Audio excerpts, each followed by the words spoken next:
स्वामी जी महाराज की जय। गणेश भगवान की जय। माँ पीताम्बरा की जय।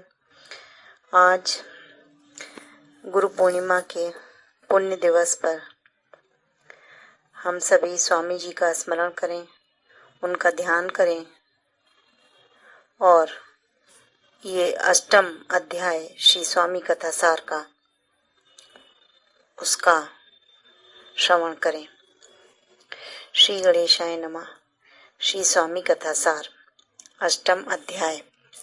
हे महामाया भवानी जगदम्बे, दिव्य अपराध क्षमा स्तोत्र में आदि शंकराचार्य जी ने लिखा है कि एक बार भी जो तुम्हारा नाम उच्चारण करता है, मधुपाक के समान उसकी वाणी हो जाती है।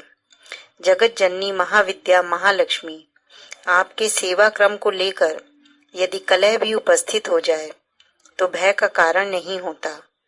निज स्वरूपानंद में अवस्थित लक्ष्मी को अपेक्षा ही क्या है। हे रुद्राणी माता, हे रुद्राणी माता पार्वती, आपके अतुल प्रभाव को ब्रह्मा विष्णु महेश भी नहीं कह सकते, क्योंकि ये गुण सगुण देव तो आपके अधीन है।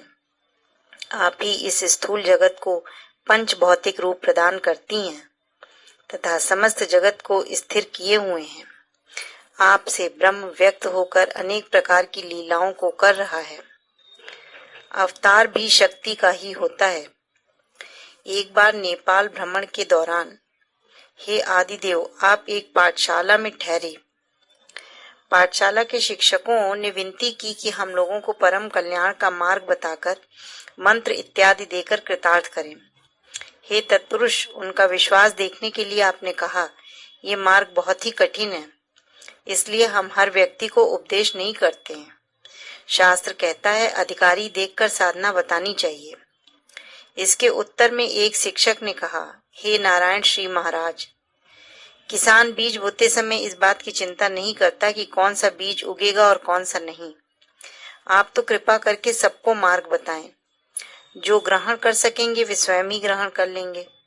श्री प्रभु ने यह घटना अपने भक्तों को सुनाई और कहा, ये बात हमें प्रिय लगी और तब से प्रभु इस ओर और उदार हो गए। एक बार आपके एक सेवक भक्त श्री राम नारायण वैद्य ने जिज्ञासा व्यक्त की, प्रभु आप सन्यासी हैं, फिर आपका तंत्र मंत्र इत्यादि से क्या प्रयोजन। श्री प्रभु ने उत्तर दिया, तुम ठीक कह रहे हो, सन्यास से इसका कोई संबंध नहीं, किंतु स्वयं जगन्माता की प्रेरणा एवं आज्ञा से मुझे यह कार्य करना पड़ा। यह भी ब्रह्म विद्या ही है। अस्तु भ्रमण करते हुए आप बयाना जिला भरतपुर पहुंचे। हे प्रभु, जहां आप ठहरे हुए थे वहां पड़ोस में ही एक सज्जन के घर चोरी हो गई। व्यथित व्यक्ति ने चोरी का पता लगाने हेतु व्यावर कस्बे से एक ब्राह्मण को बुलाया। वह तांत्रिक था।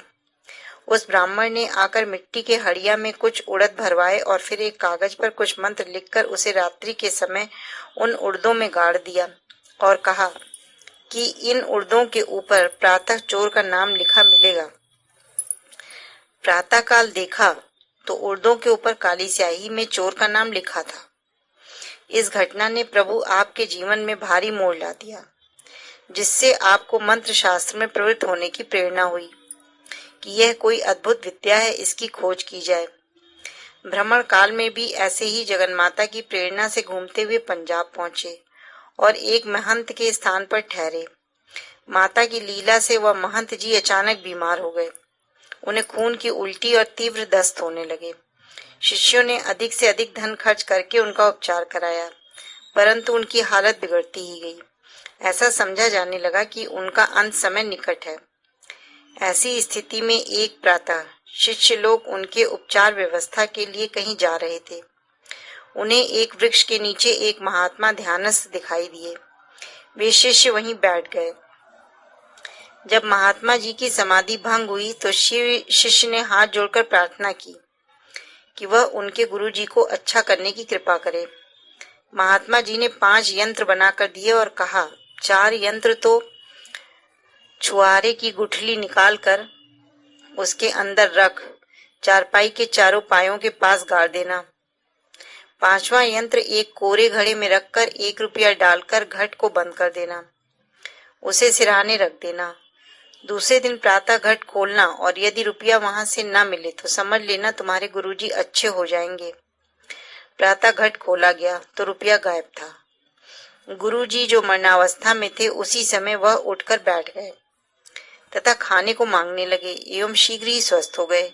हे ईशान, इस घटना ने भी आपके जीवन में बड़ा मोड़ ला दिया।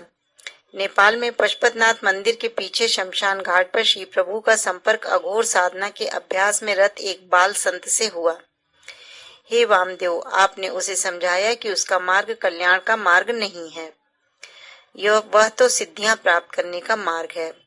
हे योगेश्वर महायोगी, आपने कहा मुक्ति योग की वस्तु है, बिना भोग से परांगमुख हुए नहीं प्राप्त होती।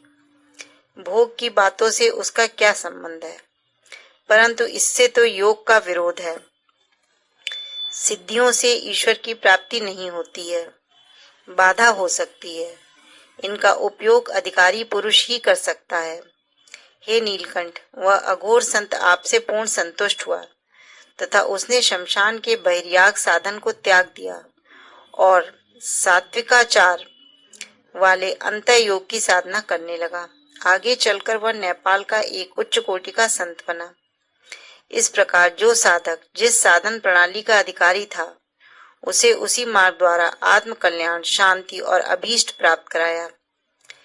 एक बार भ्रमण करते हुए आप मथुरा जाकर ठहरे।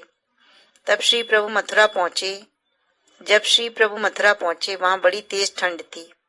वहां के पंडों ने देखा कि यहाँ मोटा ताजा एक पंडा और आ गया है।